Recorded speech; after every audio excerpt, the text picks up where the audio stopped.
तो हम लोग पढ़ेंगे प्रिपरेशन ऑफ अल्कीन्स। ठीक है, तो पहला मेथड जो पढ़ने जा रहे हैं वो है फ्रॉम अल्काइल हैलाइड्स। ठीक है, फ्रॉम अल्काइल हैलाइड्स हम लोग पढ़ेंगे। अल्काइल हैलाइड से प्रिपरेशन पढ़ रहे हैं, तो अल्काइल हैलाइड से कैसे प्रिपेयर करें। अल्काइल हैलाइड से ये जो है हम लोग फिर से पढ़ेंगे प्रॉपर्टीज ऑफ हेलो एल्केन। जब पढ़ेंगे क्लास 12 में तब वहाँ इसको फिर से पढ़ेंगे। याद रखना है कि जो हम पढ़ रहे हैं 11 में वो 12 में पढ़ेंगे फिर से। इसलिए ध्यान कहीं न कहीं पढ़ना ही है हमको 12th में, इसलिए अभी से ध्यान से पढ़ेंगे तो बहुत बेहतर होगा। अभी हम लोग पढ़ रहे हैं प्रिपरेशन ऑफ एल्कीन्स, और इसी चीज़ को हम लोग पढ़ेंगे प्रॉपर्टीज ऑफ हेलो एल्केन जो क्लास 12 में है। तो जो चीज़ हम यहाँ पढ़ रहे हैं ना, प्रिपरेशन और प्रॉपर्टीज़, खास करके प्रिपरेशन एंड प्रॉपर्टीज़, ये अभी 11 में भी पढ़ रहे हैं, फिर 12 में भी पढ़ेंगे। तो ध्यान रखना है, इस बात को हम बता रहे हैं। जो यहाँ प्रिपरेशन में है वहाँ प्रॉपर्टीज़ में है, जो यहाँ प्रॉपर्टीज़ में है वहाँ प्रिपरेशन में मिलेगा। मिलना तो है ही, ठीक है ना। तो ध्यान से पढ़ना है ऑर्गेनिक को, क्योंकि ये 12 में भी काम देगा आपको। ठीक है, तो हम लोग अभी क्या कर रहे हैं, प्रिपरेशन फ्रॉम अल्काइल हैलाइड। तो पहला मेथड क्या है कि अल्काइल हैलाइड्स, अल्काइल हैलाइड को हम लोग हीट करते हैं अल्कोहलिक KOH, ठीक है ना। अल्कोहलिक KOH के प्रेजेंस में जो है हम लोग हीट कर देते हैं। ठीक है, 353 to 363 केल्विन टेम्परेचर पर इसको अल्कोहलिक KOH के प्रेजेंस में हीट करते हैं तो हमको मिलता है अल्कीन। क्या मिलता है, अल्कीन मिलता है। ठीक है, तो हम लोग अल्काइल हैलाइड से हम इसको प्रिपेयर करेंगे तो हम लोग को क्या मिलेगा, अल्कीन मिलेगा। ठीक है, इसमें क्या होता है कि इस प्रोसेस को हम लोग डिहाइड्रोहेलोजिनेशन भी बोलते हैं, है ना। इस प्रोसेस को हम लोग क्या बोलते हैं, डिहाइड्रोहेलोजिनेशन। डिहाइड्रोहेलोजिनेशन इसको बोलते हैं dehydrohalogenation. Dehydro means removal of hydrogen, dehalogenation means removal of halogen. इसमें हेलोजन भी रिमूव होता है और हाइड्रोजन भी रिमूव होता है, इसलिए इस प्रोसेस को हम लोग डिहाइड्रोहेलोजिनेशन होता है। डिहाइड्रोहेलोजिनेशन मतलब removal of hydrogen, removal of hydrogen as well as removal of halogen। दोनों चीज का रिमूवल होता है, removal of hydrogen as well as removal of halogen. तो इसी को हम लोग बोलते हैं डिहाइड्रोहेलोजिनेशन। ठीक है, इसको एक और चीज बोलते हैं बीटा एलिमिनेशन। इसको और क्या बोलते हैं, beta elimination reaction, beta elimination reaction भी बोलते हैं। ठीक है, क्योंकि बीटा पोजीशन पर जो हाइड्रोजन होता है ना उसी को हम रिमूव करते हैं, तो इसीलिए इसको हम लोग बीटा एलिमिनेशन भी बोलते हैं। इस रिएक्शन को बीटा एलिमिनेशन भी बोलते हैं। ठीक है, अब हम लोग समझते हैं दोनों ही टर्मिनोलॉजी को। ठीक है, अब हैलोजन में यहाँ पर जनरली ब्रोमाइड और आयोडाइड को यूज कर सकते हैं, क्लोराइड को फ्लोराइड को यूज़ नहीं करते हैं। जनरली हम लोग ब्रोमाइड और आयोडाइड का यूज करते हैं। अब हम लोग एग्जाम्पल लेंगे। ठीक है, अब एग्जाम्पल हम लोग लेते हैं। अब जैसे कि हम ये यहाँ पर मान लेते हैं ये 2 कार्बन है, ये हाइड्रोजन है और इस पे मान लो ब्रोमीन। हैलोजन का मतलब क्या होता है, क्लोरीन, ब्रोमीन, आयोडीन। तो ब्रोमीन ले लिया है। ठीक है, और इसका रिएक्शन जो है अल्कोहलिक KOH से करवाएंगे। टेम्परेचर रहेगा 350 to 363 केल्विन। ठीक है, तो ये जो है ना, जिस कार्बन से ये फंक्शनल ग्रुप जुड़ा रहता है उसको हम लोग अल्फा कार्बन बोलते हैं। ये हो गया अल्फा कार्बन।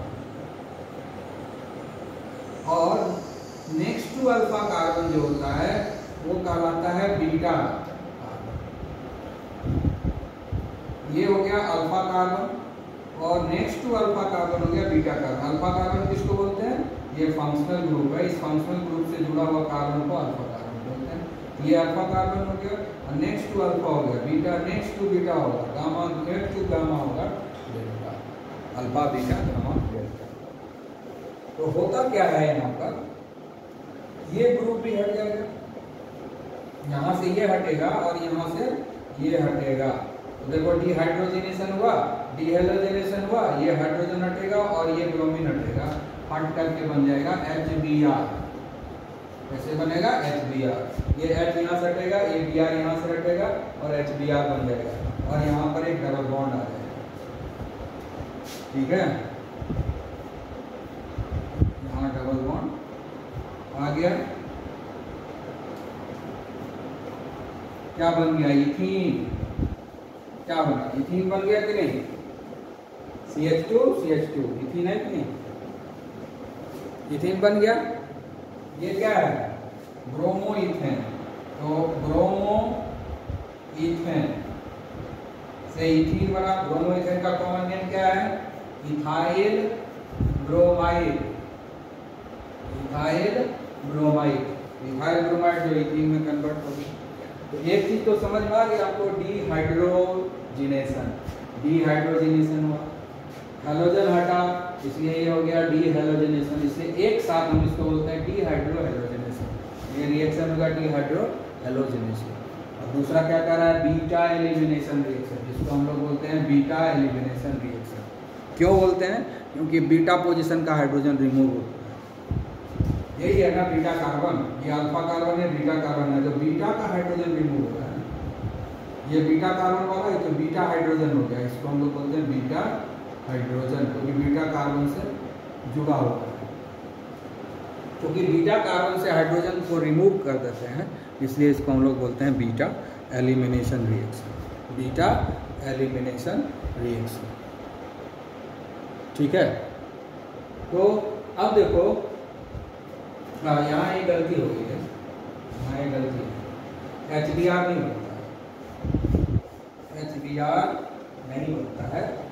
ये जो KOH है ये टूटता है, ये Br जो है K के साथ चला जाता है और KBr।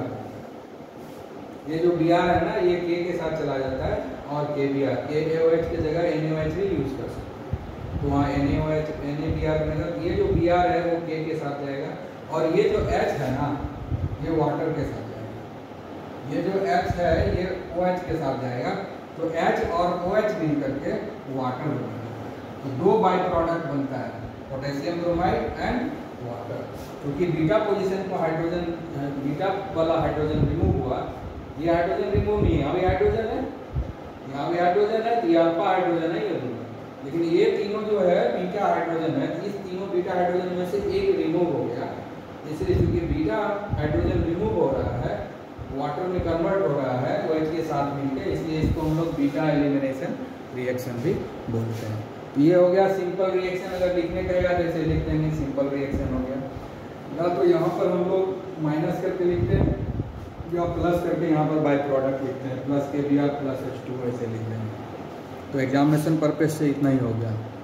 लेकिन अगर हम जानना चाहें कि इसका रिएक्शन मैकेनिज्म क्या है, एक्चुअली कैसे ये रिएक्शन होता है, तब उसके लिए हम लोगों को लिखना पड़ता है रिएक्शन मैकेनिज्म। तो हम लोग जब रिएक्शन मैकेनिज्म लिखेंगे जरा समझ लो उसको। अब होता कैसे है रिएक्शन? ये KOH है, ठीक है ना, ये डूबा हुआ किसमें? अल्कोहल में, ठीक है ना। तो इसलिए ये जो है आयनाइज नहीं होगा, क्योंकि अल्कोहल में घुला हुआ है। पानी में घुलाते हैं तो ये आयन बनता है, ये प्लस और OH माइनस। लेकिन अल्कोहल में घुलने की वजह से ये होमोलाइटिक फिशन होगा और ये पोटेशियम फ्री रेडिकल बनेगा और OH फ्री रेडिकल। क्योंकि अल्कोहल में घुला हुआ है इसलिए यहाँ पर जो बॉन्ड है वो आयनिक नहीं होगा, कोवलेंट हो जाएगा और वो फ्री रेडिकल में कन्वर्ट हो जाएगा। होमोलाइटिक फिशन जिसको बोलते हैं वो हो गया है ना। उसको हम ऐसे दिखा सकते हैं, ये OH है ना, ये एक इलेक्ट्रॉन यहाँ आ गया, हाफ हेडेड है, एक इलेक्ट्रॉन यहाँ आ गया, इसलिए हो गया ये दोनों बन गया, ठीक है ना। अब ये जो पोटेशियम फ्री रेडिकल है वो जो है अटैक करेगा,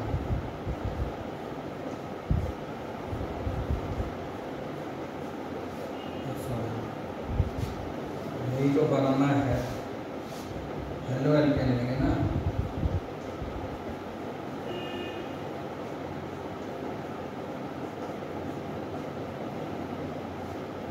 अब ये जो के फ्री रेडिकल है नेसेंट पोटेशियम, वो इसके ऊपर अटैक कर देगा, इस ब्रोमीन के ऊपर। ये टूटेगा, एक इलेक्ट्रॉन लेके निकल जाएगा और एक इलेक्ट्रॉन यहाँ रह जाएगा। ये फ्री रेडिकल है, ये के फ्री रेडिकल ये Br फ्री रेडिकल के साथ कंबाइन करके KBr बना दे, ठीक है। ये रिएक्शन मैकेनिज्म है, रिएक्शन मैकेनिज्म, ठीक है। तो हमको क्या मिला,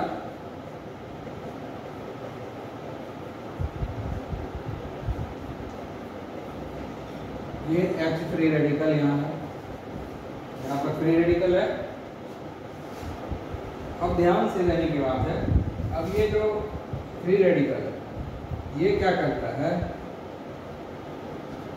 कि इसके प्रेजेंस में अब OH फ्री रेडिकल अटैक करेगा, OH फ्री रेडिकल इस पर अटैक करेगा। ये बीटा कार्बन है ना, बीटा कार्बन है तो बीटा हाइड्रोजन पर अटैक करेगा, ठीक है। इसलिए ये एक इलेक्ट्रॉन लेके यहाँ इसके पास चला आएगा, ये बन जाएगा वाटर, एक इलेक्ट्रॉन इधर H फ्री रेडिकल बन जाएगा और OH फ्री रेडिकल से कंबाइन करके वाटर बन गया। और एक इलेक्ट्रॉन जो यहाँ बचा वो इलेक्ट्रॉन इधर आता और इधर से ये फ्री रेडिकल जो है यहाँ आ गया, तो एक इलेक्ट्रॉन इधर से आया, एक इलेक्ट्रॉन इधर से आया, दोनों मिलकर यहाँ पर डबल बॉन्ड बना दिया, ठीक है। ये हो गया, हट गया, डबल बॉन्ड हो गया।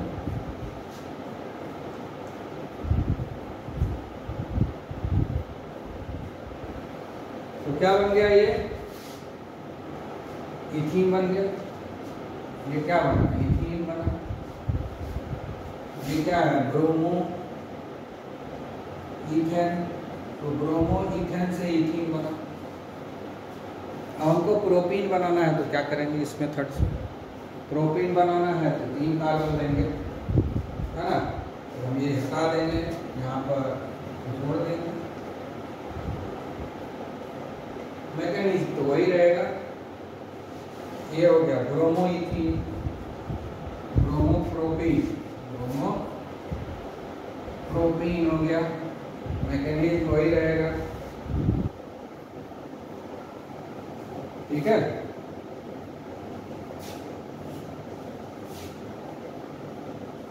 CH3, अब क्या हो गया, ये प्रोपीन बन गया। इसी तरह से हम ब्यूटीन बना सकते हैं, पेंटीन बना सकते हैं, जो चाहे वो बना सकते हैं, ठीक है। तो ये डिहाइड्रोहेलोजनेशन या ब्रोमिनेशन या डिहाइड्रोहेलोजनेशन और बीटा एलिमिनेशन बोलते हैं। डिहाइड्रोहेलोजनेशन या बीटा एलिमिनेशन रिएक्शन, इससे हम लोग बना लेते हैं, ठीक है, क्लियर। अब यहाँ पर ये देखना है कि इसमें कौन ज़्यादा रिएक्टिव होगा, ठीक है। अब है यहाँ पर हम लोगों को रिएक्टिविटी को पढ़ना है, ठीक है। तो वो हम लोग लिखते हैं, अब हम लोग जो है ऑर्डर ऑफ डिहाइड्रोहेलोजनेशन पढ़ते हैं। मतलब डिहाइड्रोहेलोजनेशन जो ऑर्डर ऑफ डिहाइड्रोहेलोजनेशन होगा, मतलब कि रिएक्टिविटी डिहाइड्रोहेलोजनेशन का रिएक्टिविटी कहाँ ज़्यादा होगा, कहाँ कम होगा। मतलब डिहाइड्रोहेलोजनेशन किसका फास्ट होगा, किसका स्लो होगा, ये डिसाइड करना है। तो ऑर्डर ऑफ हेलोजनेशन या अल्फा या बीटा एलिमिनेशन। बीटा एलिमिनेशन,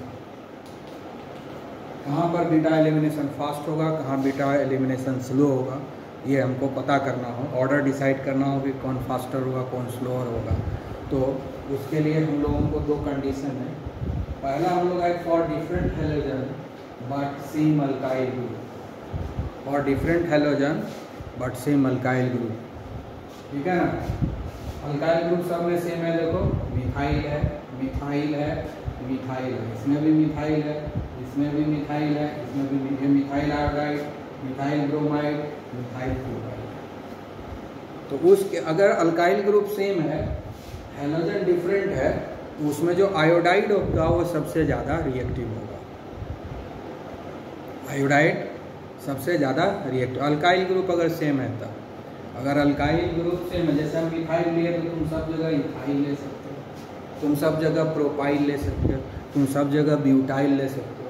अगर सारे में अल्काइल ग्रुप सेम ले लिए हो और हेलोजन ग्रुप डिफरेंट है, जैसे इसमें आयोडाइड है, इसमें ब्रोमाइड है, इसमें क्लोराइड है, उस केस में आयोडाइड जो होगा सबसे ज़्यादा रिएक्टिव होगा। आयोडाइड के केस में डिहाइड्रोहेलोजनेशन रिएक्शन सबसे फास्ट होगा और क्लोराइड में सबसे स्लो होगा। अब फ्लोराइड का बात नहीं कर रहे हैं, हम पहले बता चुके हैं कि फ्लोराइड को हम लोग डायरेक्टली कुछ कंसीडर नहीं करते हैं, क्योंकि वो वायलेंट रिएक्शन करता है, इसलिए हम लोग कंसीडर नहीं करते हैं। उसको बहुत प्रिकॉशन से रिएक्शन कराया जाता है, वो एक्स्ट्रा ऑर्डिनरी रिएक्शन है, उसको अलग से पढ़ते हैं। वो सबको ये सब कॉम्परेटिव स्टडी में नहीं रखते हैं फ्लोराइड को, इसलिए फ्लोराइड हम कभी डिस्कस नहीं करेंगे ये सब, ठीक है। यहाँ जो हम कॉम्परेटिव स्टडी कर रहे हैं उसमें सबसे ज़्यादा डिहाइड्रोहेलोजनेशन सबसे आसान होगा यहाँ और सबसे डिफ़िकल्ट होगा यहाँ। सबसे आसान आयोडाइड के साथ होगा और सबसे जो है डिफ़िकल्ट क्लोराइड के साथ होगा और ब्रोमाइड के साथ जो है मॉडरेट होगा। कारण क्या है? कारण क्या है कि एटॉमिक साइज जो होता है आयोडीन का सबसे ज़्यादा होगा, तो बॉन्ड लेंथ भी सबसे ज़्यादा होगा, है ना। एटॉमिक साइज, कारण क्या है कि एटॉमिक, कारण क्या है, atomic size of halogen decreases in the order, iodine का सबसे ज़्यादा है और ब्रोमीन का है और सबसे कम क्लोरीन का है। एटॉमिक साइज जिसका सबसे ज़्यादा है उसका बॉन्ड लेंथ बड़ा होगा, और जब बॉन्ड लेंथ बड़ा होगा तो वो जल्दी टूटेगा, बॉन्ड स्ट्रेंथ कम होता है। ये सब बात केमिकल बॉन्डिंग चैप्टर में पढ़ा चुके हैं, है ना। ये सब चीज़ केमिकल बॉन्डिंग चैप्टर में पढ़ा चुके हैं कि जिसका बॉन्ड लेंथ ज़्यादा होता है वो जल्दी टूटता है। क्योंकि आयोडीन का एटॉमिक साइज सबसे बड़ा है, तो सबसे बॉन्ड लेंथ जो है Ci बॉन्ड जो है CBr और CCl बॉन्ड को कंपैरिजन करेंगे, CBr और CCl बॉन्ड को कंपैरिजन करेंगे तो उसमें जो Ci बॉन्ड है वो सबसे बड़ा है ना। बड़ा लाठी जो होता है टूट जाता है ना। जैसे गिल्ली डंडा खेलते हो तो गिल्ली टूटता नहीं है, डंडा टूट जाता है ना। कोई जैसे ये चौक है इतना बड़ा है, हम आसानी से तोड़ देंगे, लेकिन ये छोटा सा चौक लेंगे तो तोड़ेंगे तो नहीं टूटेगा, ठीक है ना। तो सबसे बड़ा बॉन्ड है ये, इसलिए जल्दी टूटता है, और जल्दी टूटेगा तो जल्दी रिएक्शन में पार्टिसिपेट करेगा, तो फास्ट रिएक्शन होगा कि नहीं। इसलिए सबसे ज़्यादा जो है फास्ट डिहाइड्रोजनेशन आयोडाइड में होता है और सबसे स्लो क्लोराइड में होता है, और ये मॉडरेटली बीच में है। Atomic size of halogen decreases in the order, ठीक है। देयरफॉर बॉन्ड लेंथ, है ना, bond length decreases in same order, bond length decreases in same order, bond strength बढ़ जाएगा सेम ऑर्डर, ठीक है ना कि नहीं। बॉन्ड लेंथ जब डिक्रीज करेगा यानी सबसे ज्यादा बॉन्ड लेंथ इसी का होगा, तो बॉन्ड स्ट्रेंथ क्या होगा, therefore bond strength increases in the same order, in opposite order, ठीक है ना। इंक्रीजेस, उल्टा हो गया। तो तुम लोग लैंग्वेज बना के लिख लोगे, ठीक है, समझा दिए। अब आप लोग लैंग्वेज बना के लिख लोगे, हम यहाँ पर कितना लिखें, ठीक है ना। बस क्या क्या याद रखना है बता रहे हैं। Atomic, more the atomic size, है ना, बता रहे हैं क्या लिखा है, मोर द एटॉमिक साइज, ठीक है। मोर would be bond length, more would be bond length, and less would be bond strength.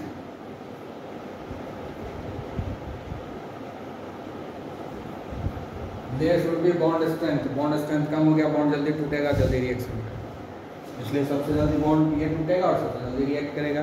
इसलिए डिहाइड्रोहेलोजनेशन सबसे फास्ट इसी में होगा और इसमें सबसे स्लो।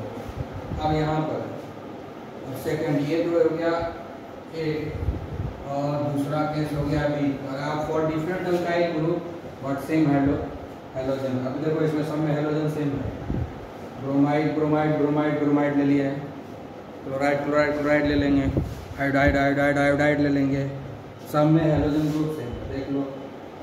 लेकिन अल्काइल ग्रुप डिफरेंट है, सब में अल्काइल ग्रुप डिफरेंट है। यहाँ पर कार्बन से एक ही कार्बन है, एक CH3 जुड़ा हुआ है।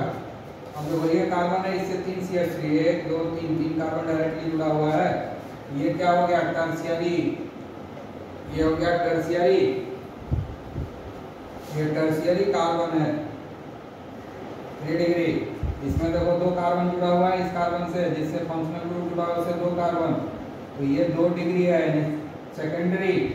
इसमें देखो इस कार्बन से एक ही कार्बन जुड़ा हुआ है जिससे ये फंक्शनल ग्रुप जुड़ा हुआ है, ये हो गया प्राइमरी, और ये हो गया मिथाइल ब्रोमाइड। तो सबसे ज्यादा रिएक्टिव कौन है, टर्शियरी ब्रोमाइड।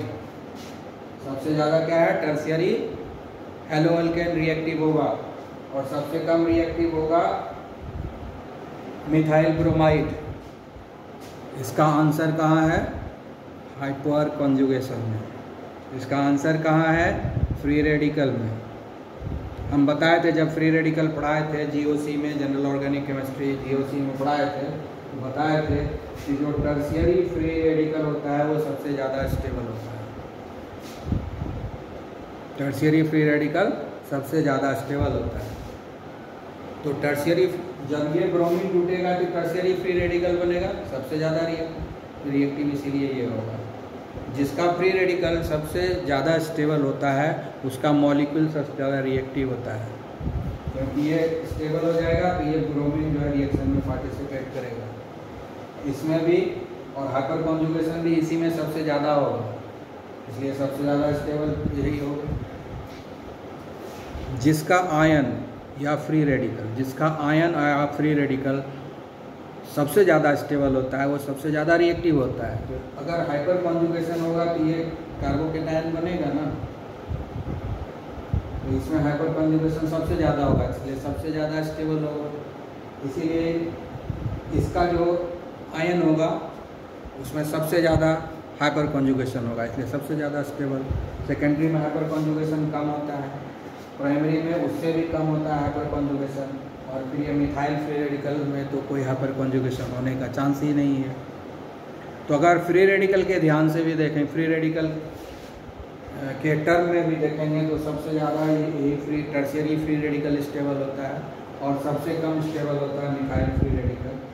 ठीक है, इसमें 3 कार्बन है, जहाँ फ्री रेडिकल जो है ऑड इलेक्ट्रॉन का जो है डिस्पर्सल हो सकता है, इसमें 2 ही कार्बन है जहाँ डिस्पर्सल हो सकता है, इसमें 1 कार्बन है जहाँ डिस्पर्सल हो सकता है, और यहाँ पर कोई कार्बन है ही नहीं इसके साथ जिसके साथ डिस्पर्सल होगा। तो सबसे ज़्यादा जो स्टेबल फ्री रेडिकल होगा टर्शियरी में होगा, और सबसे कम जो है फ्री रेडिकल का डिस्पर्सल उसमें होगा। इसलिए सबसे ज़्यादा जो जिसका फ्री रेडिकल सबसे ज़्यादा स्टेबल वो सबसे ज़्यादा रिएक्टिव, और जिसका फ्री रेडिकल सबसे कम स्टेबल, इसका फ्री रेडिकल सबसे कम स्टेबल है, इसलिए सबसे कम रिएक्टिव है। अगर हाइपर कॉन्जुगेशन की बात देखेंगे तो इसमें हाइपर कॉन्जुगेशन है ही नहीं, ठीक है। इसीलिए सबसे कम रिएक्टिव है, क्योंकि स्टेबिलिटी सब इसका जो हाइपर कॉन्जुगेटेड बनेगा तो सबसे कम स्टेबल होगा। सबसे ज़्यादा स्टेबिलिटी इसमें आएगा हाइपर कॉन्जुगेशन में, क्योंकि नंबर ऑफ जो स्ट्रक्चर्स है वो उसमें ज़्यादा बनेगा। इसमें कोई नया स्ट्रक्चर बनेगा ही नहीं। इसमें नंबर ऑफ कंट्रीब्यूटिंग स्ट्रक्चर सबसे ज़्यादा बनेगा, उससे कम कंट्रीब्यूटिंग स्ट्रक्चर इसमें बनेगा, इससे भी कम कंट्रीब्यूटिंग स्ट्रक्चर इसमें बनेगा, उससे और इसमें मिथाइल ब्रोमाइड में तो कोई कंट्रीब्यूटिंग स्ट्रक्चर बनेगा ही नहीं। जब हाइपर कॉन्जुगेशन होता है तो जैसे रेजोनेंस में कंट्रीब्यूटिंग स्ट्रक्चर बनता है वैसे ही कंट्रीब्यूटिंग स्ट्रक्चर बनता है ना। तो इसमें कंट्रीब्यूटिंग स्ट्रक्चर 1 2 3 4 बनेगा, इसमें 1 2 3 ही बनेगा, इसमें जो कंट्रीब्यूटिंग स्ट्रक्चर 2 बनेगा और इसमें कंट्रीब्यूटिंग स्ट्रक्चर 1 भी नहीं बनेगा, या कहो तो अकेले रहेगा ये। तो सबसे कम कंट्रीब्यूटिंग स्ट्रक्चर इसी में है और सबसे ज़्यादा कंट्रीब्यूटिंग स्ट्रक्चर इसमें है ना। हाइपर कॉन्जुगेशन जो पढ़ा है उसको याद आएगा तभी ये समझ में आएगा, नहीं आएगा समझ, ठीक है ना। तो सबसे ज़्यादा हाइपर कॉन्जुगेशन इसमें है, इसलिए ये वाला सबसे ज़्यादा रिएक्टिव होगा। इसमें हाइपर कॉन्जुगेशन सबसे कम है, इसलिए सबसे कम रिएक्टिव होगा। तो जब हाइपर कॉन्जुगेशन का कॉन्सेप्ट रहेगा, फ्री रेडिकल का कॉन्सेप्ट रहेगा, तो अपने आप जो इस रिएक्टिविटी को समझ जाओगे, इस ऑर्डर ऑफ डिहाइड्रोहेलोजिनेशन को समझ जाओगे, ठीक है। ओके,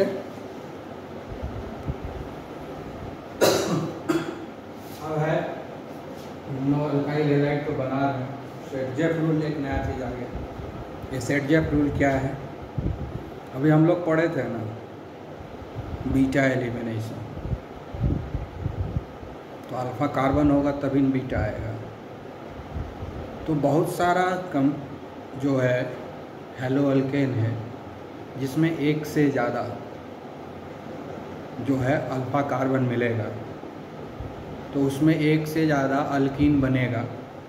तो कौन सा अल्कीन ज़्यादा बनेगा और कौन सा अल्कीन कम बनेगा? जो अल्कीन ज़्यादा स्टेबल होगा वो ज़्यादा बनेगा, जो अल्कीन कम स्टेबल होगा वो कम बनेगा, ठीक है।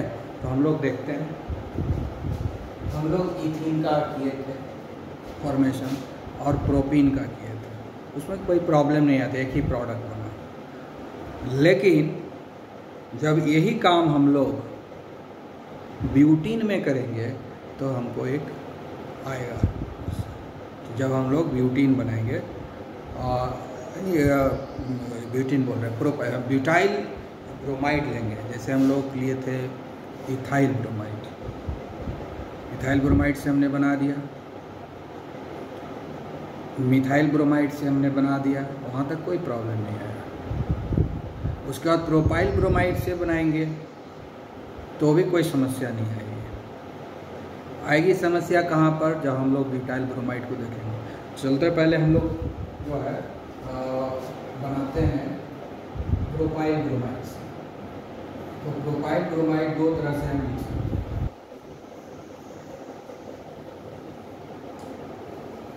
ये हो गया प्रोपाइल ब्रोमाइड, हम लोग एल्कोहलिक KOH देंगे। जो टेम्परेचर है वो टेम्परेचर को हम लोग मेंटेन करेंगे। जो टेम्परेचर क्या है 353 तो 363 केल्विन, ठीक है। तो इसमें क्या क्या बनता है कि Br बन जाएगा और H2O बन के निकलता है, ठीक है। तो ये जो है अल्फा हाइड्रोजन है, इसमें अल्फा कार्बन एक ही है, सिर्फ इधर ही है, ठीक है ना। अल्फा कार्बन इधर है, तो ये वाला जो है एक इलेक्ट्रॉन यहाँ आता है, ठीक है। यहाँ से जो है ये हाइड्रोजन निकल जाता है, यहाँ से ब्रोमीन निकल जाता है। ये ब्रोमीन जो है एक के साथ जाता है, ब्रोमाइड बन जाता है, और ये बॉन्ड यहाँ शिफ्ट होता है, वही ना डबल बॉन्ड होता है, ठीक है। और ये निकल जा रहा है, तो ये दोनों बन गया। ये बीटा कार्बन से ये हाइड्रोजन इधर शिफ्ट हो रहा है, एक ही अल्फा कार्बन, इसमें एक ही अल्फा कार्बन,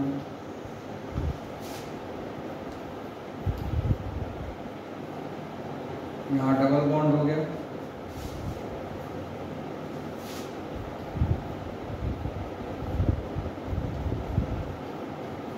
ये बन गया प्रोपीन,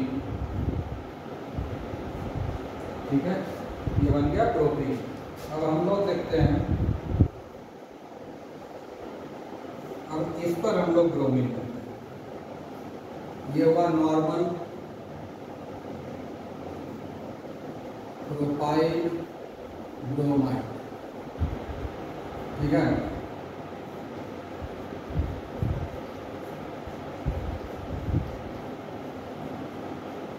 नॉर्मल प्रोपाइल ब्रोमाइड, ये हो गया आइसो प्रोपाइल ब्रोमाइड। क्यों हुआ आइसो? क्योंकि ये इसी कारण से ये भी एक CH3 है, ये भी एक CH3, दो CH3 जो है जुड़ा हुआ है इस कार्बन से। एक CH3 हो गया, एक CH3 हो गया, सेम कार्बन से दोनों CH3 जुड़ा हुआ तो आइसो हो गया। 3 कार्बन है तो प्रोपाइल हो गया, और ब्रोमाइड है तो ब्रोमाइड हो गया, ठीक है। दिया आइसो प्रोपाइल ब्रोमाइड होगा। इसका भी रिएक्शन हम करवाएंगे, सेम रिएजेंट सब कुछ बनेगा, ठीक है ना। यहाँ KOH रहेगा, इधर क्या बनेगा, KBr बनेगा और H2O बनेगा, ठीक है। अब यहाँ पर देखो, ये अल्फा है और इधर भी अल्फा है, ये भी अल्फा कार्बन है और ये भी अल्फा कार्बन है। अब ये अगर इस अल्फा कार्बन को देखें, ठीक है ना, अल्फा कार्बन है, अब इसमें बीटा है ही नहीं, ठीक है। अब इसमें जो है बीटा है ही नहीं। अब यहाँ पर सॉरी, ये अल्फा कहाँ हो रहा है, बीटा हो, दो को बीटा में बात करते हैं, ठीक है। तो ये हुआ हमारा, यहाँ भी देखो गलत है, ये अल्फा कार्बन है तो ये हो गया हमारा बीटा। अब देखो दो बीटा कार्बन, ये बीटा कार्बन है और इधर ये भी तो बीटा कार्बन हुआ, ये भी बीटा कार्बन है, ये वाला अल्फा हुआ, ये जो है अल्फा कार्बन। एक अल्फा कार्बन, एक ही अल्फा कार्बन, जिस कार्बन से जो है फंक्शनल ग्रुप जुड़ा रहता है उसको हम लोग अल्फा कार्बन बोलते हैं, उसका नेक्स्ट कार्बन को बीटा बोलते हैं, इसका नेक्स्ट कार्बन ये है इसलिए बीटा कार्बन हुआ। इस कार्बन का नेक्स्ट कार्बन इधर भी तो है, ये भी तो बीटा कार्बन हुआ, ये भी बीटा कार्बन हुआ, इधर भी बीटा हाइड्रोजन है, इधर भी बीटा हाइड्रोजन है। तो दोनों में से किसी भी तरह से हटाएंगे तो हमको सेम प्रोडक्ट मिलेगा। मान लो कि अभी हम इसको नहीं मानते, अभी मान रहे हैं कि ये वाला को हटा रहे हैं, ये हटेगा और ये हटेगा, यहाँ डबल बॉन्ड बनेगा, ये आ जाएगा यहाँ, ये H यहाँ से हट जाएगा और यहाँ डबल बॉन्ड बन जाएगा, ये हट जाएगा Br और ये H हट जाएगा, तो क्या बना,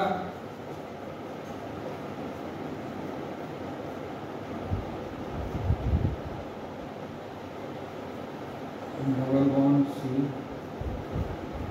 क्या बन गया, प्रोपीन बना कि नहीं, ये प्रोपीन बन गया, ये भी प्रोपीन ही है।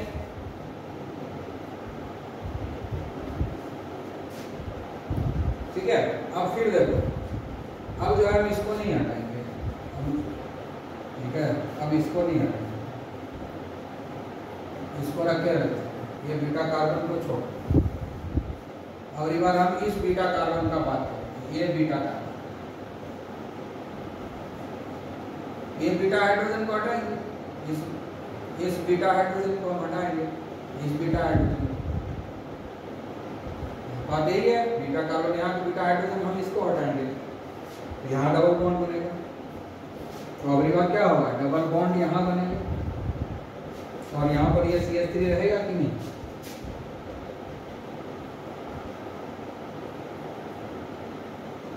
अभी भी ये प्रोपीन ही है। तो चाहे आइसोप्रोपाइल ब्रोमाइड लो, चाहे नॉर्मल प्रोपाइल ब्रोमाइड लो, दोनों ही केस में प्रोपीन ही बचा, कोई दिक्कत नहीं है। इसके बाद बताओ, अब हम लोग लेंगे ब्यूटाइल ब्रोमाइड,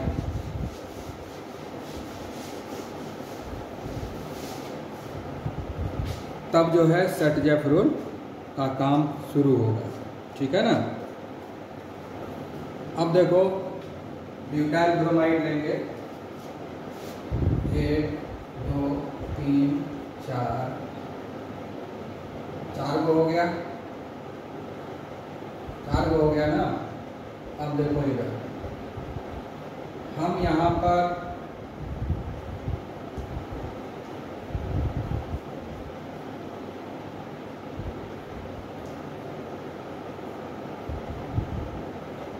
ये लेंगे, ठीक है। इधर भी ये अल्फा कार्बन हुआ, ये हो गया बीटा कार्बन, और ये भी हो गया बीटा कार्बन, दोनों तरफ है बीटा कार्बन। इधर भी बीटा कार्बन है, इधर भी अल्फा हो गया, तो ये बीटा हो गया, ये भी बीटा हो गया, तो डबल बॉन्ड इधर भी बन सकता है, इधर भी बन सकता है, ठीक है। अब क्या होगा, अब पहले हम लोग क्या करते हैं कि इसको हटाएंगे,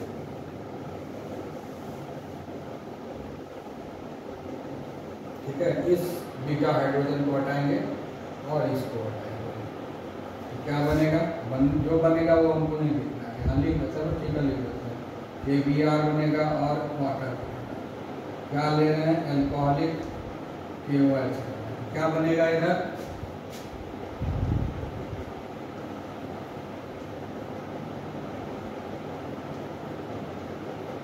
ठीक है। उसके बाद यहाँ पर डबल बॉन्ड होगा, क्योंकि ये बॉन्ड आ जाएगा यहाँ पर, ठीक है, और ये दोनों निकल जाएगा, ये हाइड्रोजन बचा रह जाएगा, ये हाइड्रोजन बचा रह जाएगा। ये क्या हो गया, Bu2 ENE, Bu2 ENE बना, ठीक है। अब दूसरा करते हैं हम लोग, दूसरा क्या करेंगे हम लोग, तो हम इस बीटा कार्बन को नहीं कंसीडर करेंगे, ठीक है।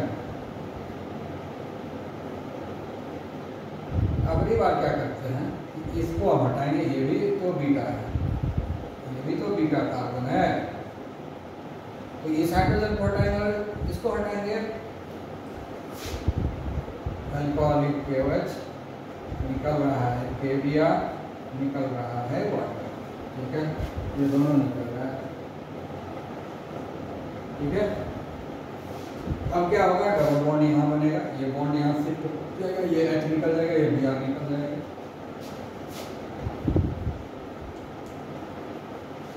ये ऐसे ही रहेगा, यहाँ पर डबल बॉन्ड आएगा, ये H रहेगा, क्योंकि ये H है, ये भी H रहेगा, यहाँ से ये हटा है और ये हटा है, यही दोनों हटा, ये और ये हट गया,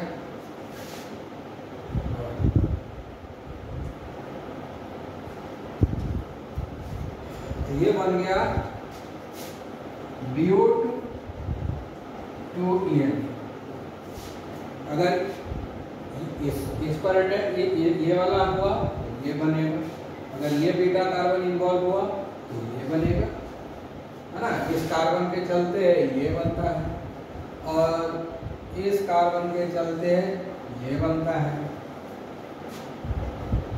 अब है कि ये दोनों प्रोडक्ट बनेगा, एक साथ बनेगा, कुछ मॉलिक्यूल इसमें कन्वर्ट हो जाएगा और कुछ मॉलिक्यूल इसमें कन्वर्ट हो जाएगा, ठीक है। आई बात समझ में, तो कौन ज़्यादा बनेगा, जो ज़्यादा स्टेबल होगा। अभी तो भी तुरंत पढ़े हैं स्टेबिलिटी ऑफ एल्कीन, इसमें देखो कि अल्काइल ग्रुप इधर भी है और इधर भी है, दोनों तरफ अल्काइल ग्रुप है, डबल बॉन्ड के दोनों तरफ अल्काइल ग्रुप, दो अल्काइल ग्रुप है। इसमें दो अल्काइल ग्रुप है, एक अल्काइल ग्रुप इधर है, एक अल्काइल ग्रुप इधर है, लेकिन इसमें देखो कि एक अल्काइल ग्रुप है इधर, लेकिन इधर कोई अल्काइल ग्रुप नहीं है, तो नंबर ऑफ अल्काइल ग्रुप इसमें ज़्यादा है और इसमें नंबर ऑफ अल्काइल ग्रुप कम है। तो जिसमें नंबर ऑफ अल्काइल ग्रुप ज़्यादा होता है ना, वो प्रोडक्ट ज़्यादा बनता है, ठीक है ना। इसलिए इसको हम लोग बोलते हैं मेजर प्रोडक्ट, मेजर प्रोडक्ट, ये ज़्यादा बनेगा, ये बनेगा माइनर प्रोडक्ट, ठीक है। यानी ये मेजर प्रोडक्ट है, ये वो 80 to 90% बन जाएगा। मेजर प्रोडक्ट जो होता है 80 to 90% होता है, 80 to 90%। और ये बनेगा 10 to 20%। एक साथ बनेगा, टोटल में जो है 80 to 90% ये बनेगा और 10 to 20% ये बनेगा। यही है सेट-जेफ रूल। सेट-जेफ रूल ये कहता है कि जिसमें नंबर ऑफ अल्काइल ग्रुप ज़्यादा है वही ज़्यादा बनेगा। यही है सेट-जेफ रूल।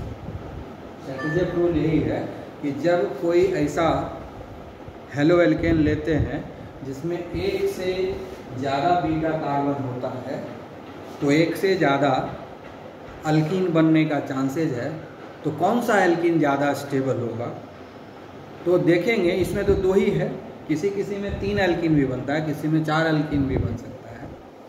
तो उस केस में हम लोग देखेंगे कि सबसे ज़्यादा जिसमें अल्काइल ग्रुप होगा वही सबसे ज़्यादा स्टेबल होगा, इसलिए उसी का क्वांटिटी सबसे ज़्यादा बनेगा। ठीक है ना।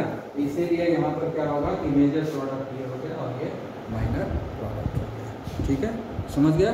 ओके, तो मेजर और माइनर कैसे डिसाइड करेंगे? जिसमें अल्काइल ग्रुप ज़्यादा होगा वो मेजर प्रोडक्ट हो जाएगा। यही है set-Jeff rule. Okay, have a nice day.